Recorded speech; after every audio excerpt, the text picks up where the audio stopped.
What is going on, ladies and gentlemen? Welcome back to Cyber Realm. Today's video will be focused around the combat system of SAO Alicization Lycoris.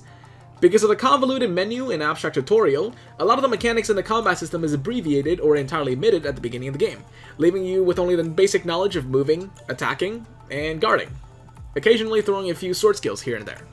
Have you ever came across an enemy who has the same level as you, but takes a ridiculous amount of time to take down, and in the end of it, yields nothing special as a result of your hard work?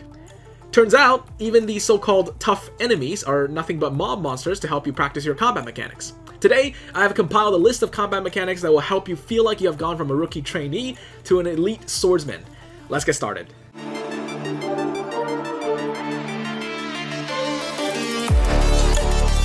Basics will always be basics. Having a good foundation and even the simple controls will help greatly when it comes to learning more advanced combat. So for this part, I will go over some of the more useful tips that you may not have known. The normal attacks are mostly used to recover SP, but sometimes when the enemy is stalled, you can chain attacks after attacks with your normal attack so long as you animation cancel with your guard. When using a sword skill, there is a major delay when you're stuck in the finishing animation. This can of course be negated if you connect your sword skills, but ultimately the last sword skill you cast will leave you in a vulnerable state. Depending on the sword skill used, the stall time may vary. This is incredibly disadvantageous in a close fight, but a hidden mechanic will help you out. By using your evade without any directional input, you can turn it into a backflip. This move will cost a small amount of SP, but will be usable almost all the time. The best part, it allows you to immediately disengage the stall animation after a sword skill, and if you have SP left over, time it right to execute another sword skill with the added effect of a skill connect. Timing is key.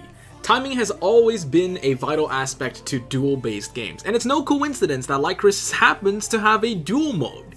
That being said, I'm only using duel mode as an example. That is to say, timing is the key to unlocking a higher damage output.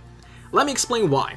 There are three components to a fight that can easily make yours go from long and painstaking to fast and easy. These three components are the hazard gauge, or posture gauge as I like to call it, skill connecting, and skill chaining. These three components are all about timing and also have a wonderful synergy when you really master them. The posture gauge is this white bar that appears next to your lock-on cursor as you strike your opponents. The posture gauge will increase when you attack your components with normal attacks and sword skills. But to really gain control of the battle, you have to learn how to use your opponent's attacks against them. By timing your guard right when an attack strikes, or even better, performing a counter when the attack lands, will greatly increase not only your opponent's posture gauge, but also boost your art gauge as well. What happens when their posture gauge is filled, you ask? The enemy enters a brief stun period, which is referred to as the break state. In this state, you can launch that enemy into the air, which sends them into a fatal state. Finally, by completing the full aerial combo, you will send your opponent into a down state. Quite a lot of states there, you might say. Yes, indeed. But while in the down state, you gain a window of opportunity to strike the opponent as hard as you can. The enemy cannot retaliate, and they will not be able to move away from your skills. This is the perfect time for me to talk about skill connecting and skill chaining. Skill connecting is the act of linking your sword skills together by timing each activation. Upon casting a sword skill, there will be a blue flash that appears after some period of time. For most skills, this usually happens near the end of the sword skill. When you initiate a new sword skill at this very moment, you will be able to activate the new sword skill without any delay, and also gain a small damage amplifier. Each skill has a different timing window, so it's a good idea to get the hang of it with some practice.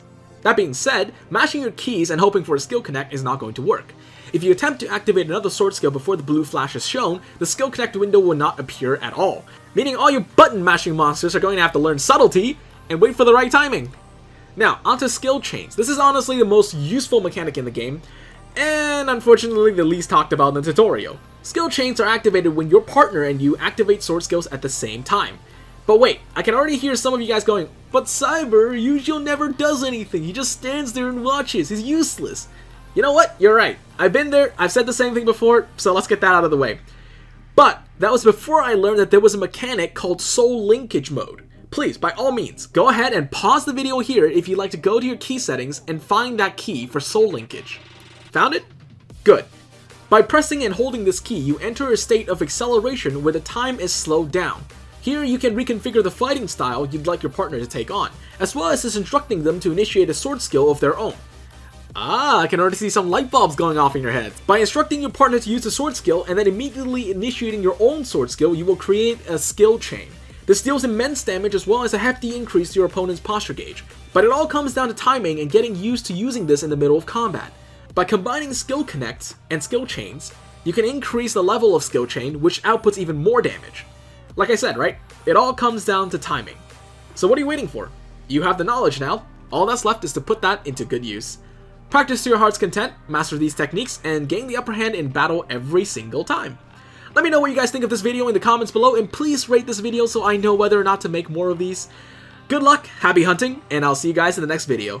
Bye-bye!